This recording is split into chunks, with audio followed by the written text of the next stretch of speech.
बात है 21 जुलाई 1969 दिन सोमवार की, जिस समय अमेरिकी मिशन अपोलो 11 ईगल नामक चंद्रयान को लेकर चंद्रतल पर उतरा और उससे उतरे दो मनुष्य नील आर्मस्ट्रॉन्ग और एल्ड्रिन ब्रज।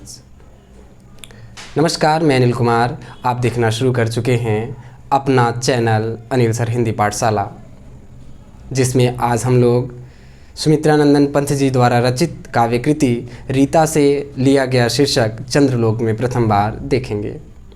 आप लोग कहेंगे कुछ न्यूज़ चैनल जैसा प्रतीत हो रहा है क्या? नहीं प्यारे बच्चों, प्रयास कर रहे थे कुछ अलग अलग सा।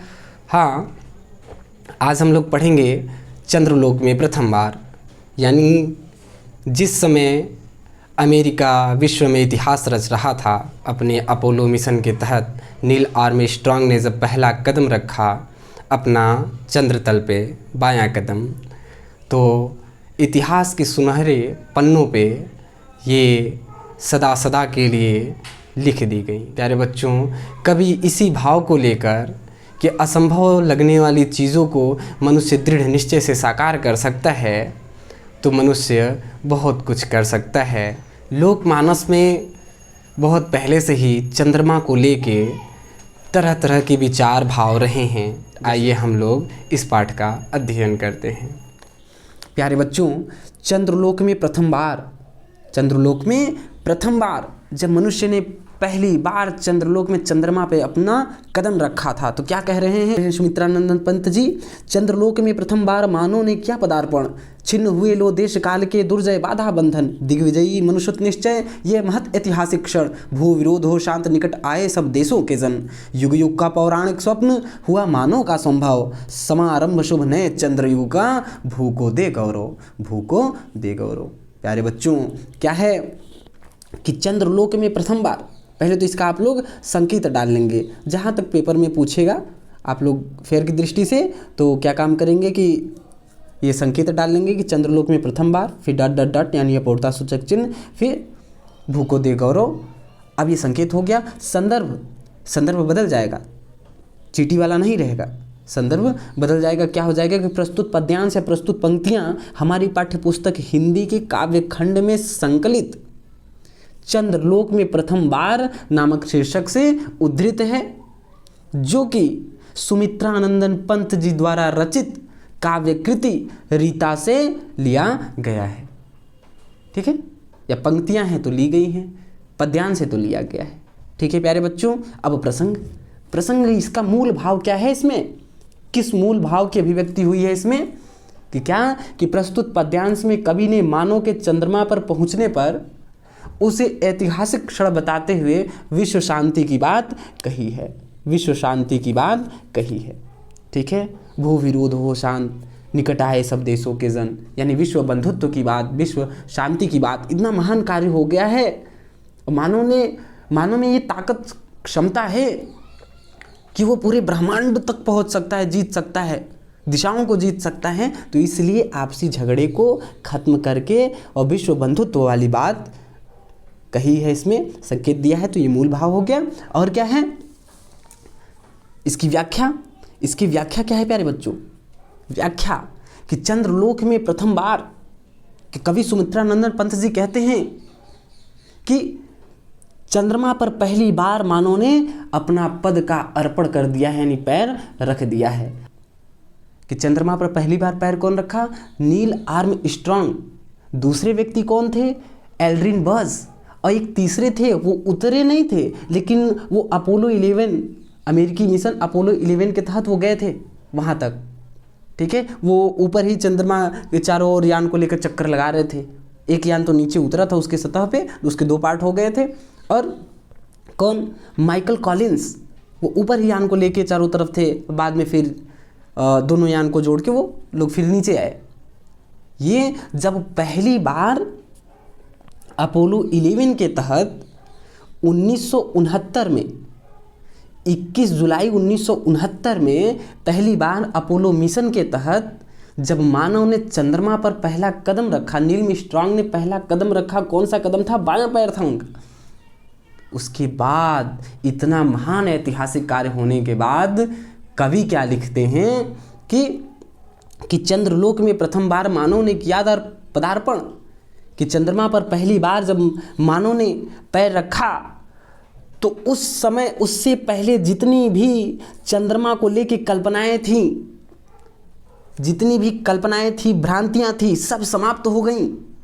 इससे पहले मनुष्य के लिए चंद्रमा पर पहुंचना पृथ्वी से इतर चंद्रमा पर पहुंचना या किसी अन्य ग्रह पर पहुंचना असंभव था, दुर्जय था, जिसे जीतना असंभव हो। वे सभी बाधा बंधन छिन्न हो गए, खत्म हो गए, टूट गए। ऐसा प्रतीत होता था ये तो अजय है, जिनको जीता ही नहीं जा सकता, यहाँ पर मनुष्य कैसे पहुँचेगा। इस प्रकार के जो बाधा बंधन थे वो छिन्न हो गए, सब टूट गए। सभी देश काल के मतलब समस्त मानव का ये जो विचार था, क्या कह रहे हैं, दिग्विजयी मनुष्य निश्चय, कि सुमित्रानंद पंत जी कहते हैं कि मनुष्य ने मनुशुत यानी मनुष्य, मनु के पुत्र, कि मनुष्य ने अपने दृढ़ निश्चय से ये साबित कर दिया कि हम दिग्विजयी दिशाओं को जीत सकते हैं।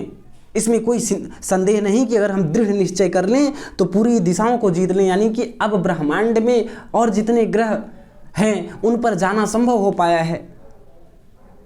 हम सारे संसार तक पहुंच सकते हैं, बस दृढ़ निश्चय रहे। ये महत ऐतिहासिक क्षण, ये निश्चय ही ऐतिहासिक क्षण है। ये जो आज का दिन है, ये ऐसा दिन है जब चंद्रमा पर पहली बार मनुष्य ने अपना पैर रखा है। तो यह चीज़ सदा सदा के लिए इतिहास के पन्नों पर सुनहरे अक्षरों में लिखी गई हैं और हमेशा ये याद की जाएंगी कि चंद्रमा पर जब कोई चंद्रमा को देखेगा, वहाँ तक पहुँचने के लिए सोचेगा, तो ये अवश्य सोचेगा कि वहाँ पर कौन पहुँच चुका है। और इसमें अमेरिकी मिशन अपोलो 11 को नकारा नहीं जा सकता है, जिसने पहली बार मनुष्य को वहाँ पर चंद्रमा पर उतारा।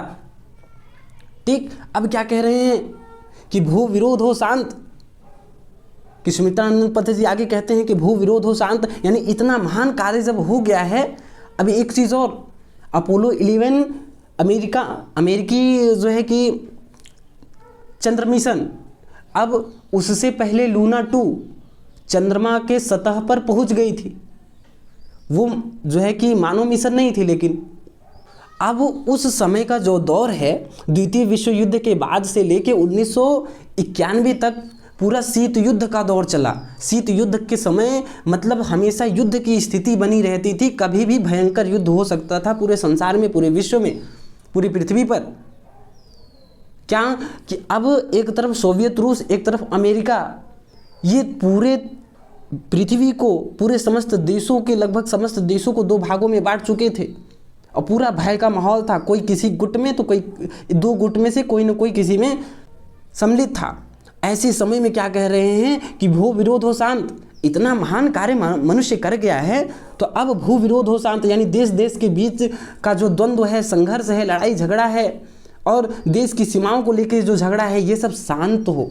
मेरी ये कामना है कि ये भू विरोध शांत हो, निकट आए सब देशों के जन, कि सब देशों के जन निकट आए, पास आए, अर्थात विश्व बंधुत्व की बात, कि हम सभी, ये पृथ्वी एक घर है और हम सभी एक भाई के रूप में हैं।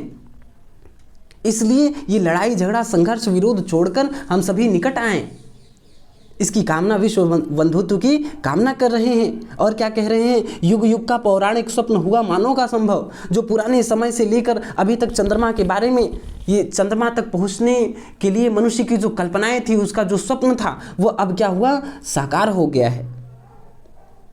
कि युगों युगों से मनुष्य चंद्रमा को देख देख कर न जाने कितनी उस पर कविताएं, कहानियाँ, गीत, प्रेम पत्र, प्रेम गीत लिख डाले। चंद्रमा पर पहुंचने की न जाने कितनी कल्पनाएं कर डाले। वो सब पौराणिक स्वप्न जो था चंद्रमा पर पहुंचने का, वो सब अब संभव हो पाया है और जो उससे संबंधित भ्रांतियां थी सब समाप्त हो गई, छिन्न हो गई हैं। और क्या, समारंभ शुभ नए चंद्र युग का भूको दे गौरव। क्या कह रहे हैं सुमित्रानंदन पंत जी कि यह जो ऐतिहासिक क्षण है चंद्रमा पर पहुंचने का, ये समारंभ, ये शुरुआत है शुभ नए चंद्र युग का।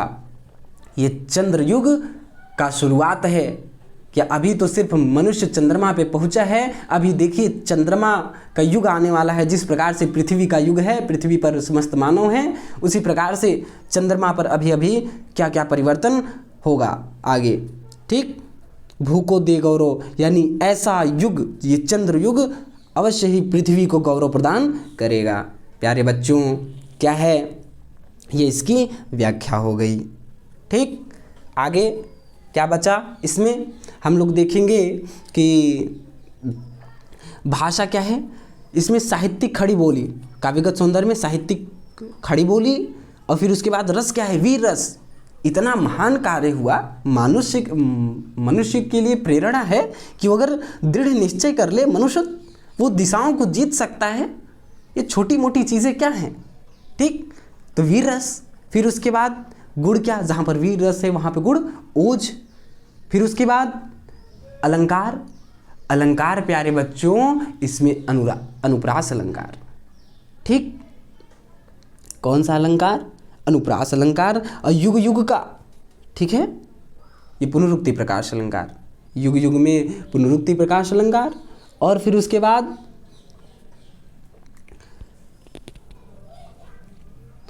ये बाधा बंधन जो यहाँ पर दिख रहा है, अनुप्रास अलंकार।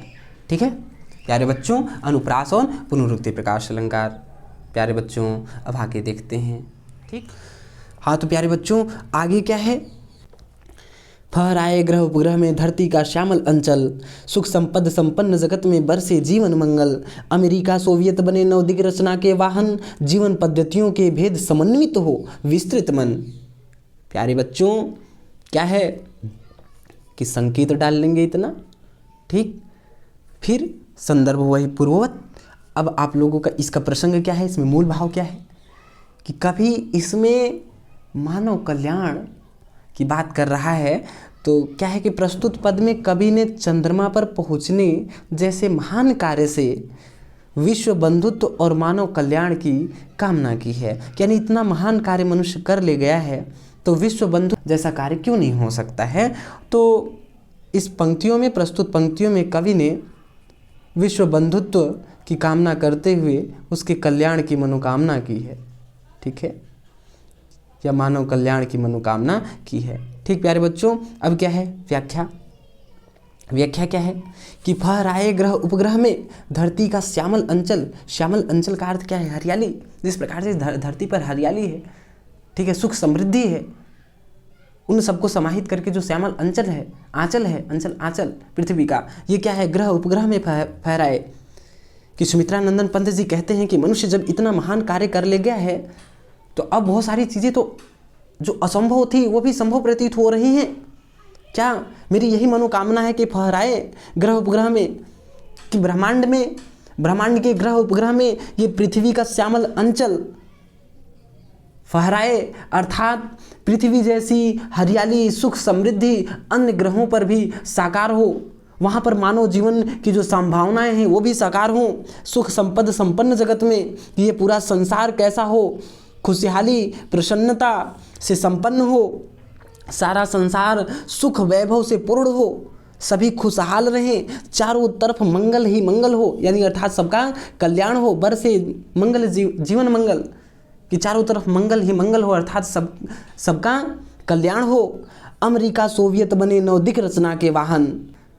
क्या कि कभी क्या कह रहे हैं कि अमेरिका और सोवियत जो आपसी द्वंद्व में, लड़ाई में, झगड़े में पड़े हुए हैं, ये दुनिया की दो महाशक्तियां हैं, और हम चाहते हैं कि आपसी ये लड़ाई झगड़े छोड़कर इस संसार के लिए नौ दिक, दिक का मतलब दिशाएं, चारों दिशाओं यानी चौतरफा, यानी विकास के लिए, हर प्रकार से हर क्षेत्र में विकास के लिए ये संसार को, पृथ्वी को, समस्त मानवता को आगे ले जाने वाले हैं। ये मिलजुल कर कार्य करें। क्या है कि नौ रचना के वाहन, ये नौ रचना, नौ दिशाओं के नौ रचना के वाहन बने, ये पृथ्वी को, समृद्धि को, विकास को आगे ले जाएं। जीवन पद्धतियों के भेद समन्वित हो विस्तृत मन, कि जीवन पद्धतियों के जो भेद हैं, कि इस संसार में न जाने कितने प्रकार की जातियां, जीवन शैली, रहन सहन, उनके विचार, मान्यताएं भले से अलग अलग हों लेकिन समन्वित हों। जिस प्रकार से ये भारत अनेकता में एकता, यानी इतनी विविधताएं हैं फिर भी एक सूत्र में भारत को बांध रखना जिस प्रकार से संभव हो पाया है, उसी प्रकार से क्या संसार को एक सूत्र में विश्व बंधुत्व में बांधना संभव नहीं है? उसी प्रकार से क्या है कि जीवन पद्धतियों के भेद समन्वित हो, वो समाहित हो और विस्तृत मन और सबका हृदय उदार हो, विस्तृत हो, जिससे सबका कल्याण हो। प्यारे बच्चों, इसमें काव्यगत सौंदर्य क्या है? काव्यगत सौंदर्य वही भाषा, साहित्यिक खड़ी बोली, रस शांत रस। प्यारे बच्चों, क्या कि मंगल कामना की गई है, शांति की बात की गई है, ठीक है, जीवन पद्धतियों के भेद समन्वित हो, विस्तृत मन, ठीक है। तो यहाँ पर शांत रस है, जब शांत रस है तो गुण प्रसाद हो गया, ठीक, शांत रस है तो गुण प्रसाद हो गया। और फिर उसके बाद अलंकार अनुप्रास, क्या अलंकार हो गया? अनुप्रास, सुख संपद संपन्न जगत में वाली बात, ठीक है। तो सवर्ण की आवृत्ति यहाँ दिख गई, अनुप्रास अलंकार। प्यारे बच्चों, आगे देखते हैं कि क्या है अड़युग बने धरा जीवन हित स्वर्ग सृजन का साधन, मानव हुई विश्व सत्य भूराष्ट्र करें आत्मार्पण। धरा चंद्र की प्रीति परस्पर, कि धरा चंद्र की प्रीति परस्पर, जगत प्रसिद्ध पुरातन, हृदय सिंधु में उठता स्वर्गिक ज्वार देख चंद्रानन। प्यारे बच्चों, क्या भाव है इसमें कि प्यारे बच्चों प्रसंग क्या हो जाएगा? प्रसंग है कि प्रस्तुत पंक्तियों में कवि ने अणु युग से मानव विकास के लिए, मानव कल्याण की कामना की है और चंद्रमा और पृथ्वी के प्रेम को व्यक्त किया है, ठीक है प्यारे बच्चों। अब क्या है, देखते हैं व्याख्या कि अणु युग बने धरा जीवन हित स्वर्ग सृजन का साधन। कि प्यारे बच्चों, कवि क्या कह रहे हैं? सुमित्रानंदन पंत जी कहते हैं कि जो अणु युग है, जो विज्ञान का युग है, ये धरा जीवन हित, मानव के विकास के लिए हो, न कि विनाश के लिए। और यह विज्ञान स्वर्ग सृजन का साधन के रूप में हो कि इस पृथ्वी को और हम सुंदर बनाएं, सजाएं। ऐसा ना हो कि ये अणु जो है युद्ध का साधन बन जाए, विनाश का साधन बने। मानवता ही विश्व सत्य भूराष्ट्र करें आत्मार्पण। कि क्या है कि कवि क्या कह रहे हैं? मानवता ही विश्व सत्य है, कि मानवता ही सर्वप्रथम है, कि व्यक्ति के जीवन को खुशहाल करना, समृद्ध करना, मानव का विकास करना, हम जीवन को कितना खुशहाल कर सकते हैं, यह उद्देश्य है। और यह उद्देश्य मानवता से ही पूर्ण हो सकता है और विज्ञान उसके लिए साधन होना चाहिए। जब मानवता ही नहीं रहेगा तो वो विज्ञान विनाश बन जाएगा, विनाश का साधन हो जाएगा, जो कि हम लोग देख रहे हैं इजराइल और हमास के बीच में, यूक्रेन और रूस के बीच में। जब इतनी मानवता रहती तो वो बातचीत करके हल निकालते, सभी देशों से पूछते नहीं श्रेष्ठ साधन बताइए, कुछ हम झुक जा रहे हैं, कुछ आप झुकिए, इससे मानवता का कल्याण होगा, विनाश नहीं विकास होगा। लेकिन जब मानवता मरी जा रही है, जब लोभ की पराकाष्ठा इतनी ऊपर है, जब द्वेष घृणा को इतना ऊपर रखा जा रहा है और शुरू से ही एक दूसरे के प्रति बदले की भावनाओं को लेकर ढोया जा रहा है, तो ये सब जब चीज़ें हैं तो विज्ञान उसमें क्या है, विकास का साधन न हो, क्या विनाश का साधन बन रहा है। वही विज्ञान इजराइल के लिए विकास का साधन था, इसमें विनाश करने का साधन बन रहा है। प्यारे बच्चों, क्या है, तो इसीलिए कवि क्या कह रहे हैं? मानवता ही विश्व सत्य भूराष्ट्र करें आत्मार्पण, कि मानवता ही सर्वोपरि है, इसलिए सभी राष्ट्र अपना समर्पण, प्रेम भाव, बंधुत्व दिखाएं। और क्या है, कभी अंत में कहते हैं कि ये जो चंद्र युग आया है, क्या है कि धरा चंद्र की प्रीति परस्पर। आगे कवि क्या कहते हैं कि जो चंद्रमा और पृथ्वी का प्रेम है, ये जगत प्रसिद्ध पुरातन है, कि संसार में प्रसिद्ध है और ये बड़ा ही पुरातन है, पुराने समय से है। हमारे साहित्यों में चंद्रमा और पृथ्वी के प्रेम का वर्णन है। इसीलिए क्या है, पूर्णिमा के दिन, पूर्णिमा की तिथि को पृथ्वी के हृदय यानी कि समुद्र में ऊंची ऊंची लहरें उठती हैं, ऊंची ऊंची स्वर्गिक ज्वार देख चंद्रानन। चंद्र का मुख देखकर स्वर्ग तक उठने वाली ज्वार लहरें उठती हैं। इसे देखकर ऐसा लगता है जैसे यह ज्वार, ये समुद्र की ऊंची ऊंची लहरें पूर्णिमा की तिथि को ऐसा लगता है जैसे पृथ्वी और चंद्रमा के प्रेम को व्यक्त कर रही हैं। प्यारे बच्चों, इसका क्या देख लेंगे कि वही यहाँ तक है ना। हाँ, काव्यगत सौंदर्य, भाषा साहित्यिक खड़ी बोली का प्रयोग है। रस क्या है? शांत रस है। ठीक, और फिर उसके बाद जब शांत रस है तो गुण प्रसाद है। और प्यारे बच्चों क्या है? अलंकार। अलंकार इसमें क्या क्या है? इसमें अलंकार है प्यारे बच्चों, स्वर्ग सृजन, साधन, सवर्ण की आवृत्ति दिख रही है यहाँ पर। ठीक है, फिर उसके बाद हृदय सिंधु में, ठीक है, रूपक अलंकार। इसमें अनुप्रास और रूपक अलंकार है प्यारे बच्चों। ठीक, कोई भी प्रश्न, किसी भी प्रकार का प्रश्न, या तो हमारे वाचन में व्याख्या करते समय या हमारे जो है कि शैली में कुछ ऐसे शब्द आप लोगों को मिलें जो क्लिष्ट हों, क्लिष्ट का अर्थ होता है कठिन, आप लोग निसंदेह उसका अर्थ हमसे पूछ सकते हैं कमेंट के माध्यम से। ठीक है, हिंदी को अगर वास्तव में समृद्ध करना है, अपनी हिंदी अच्छी बनानी है, तो हर एक शब्द को बिना छोड़े, यानी कोई सुने तो उसके अर्थ को जानना है, उसका प्रयोग करना है। ठीक है, उसके अर्थ को तो पहले जानना है, फिर वाक्य प्रयोग करने सीखना है, छोड़ना नहीं है। ठीक, क्योंकि यही हमारे भाव विचारों को व्यक्त करने का क्या है? साधन है। ठीक, हम भी इस पथ पे बढ़ते हैं।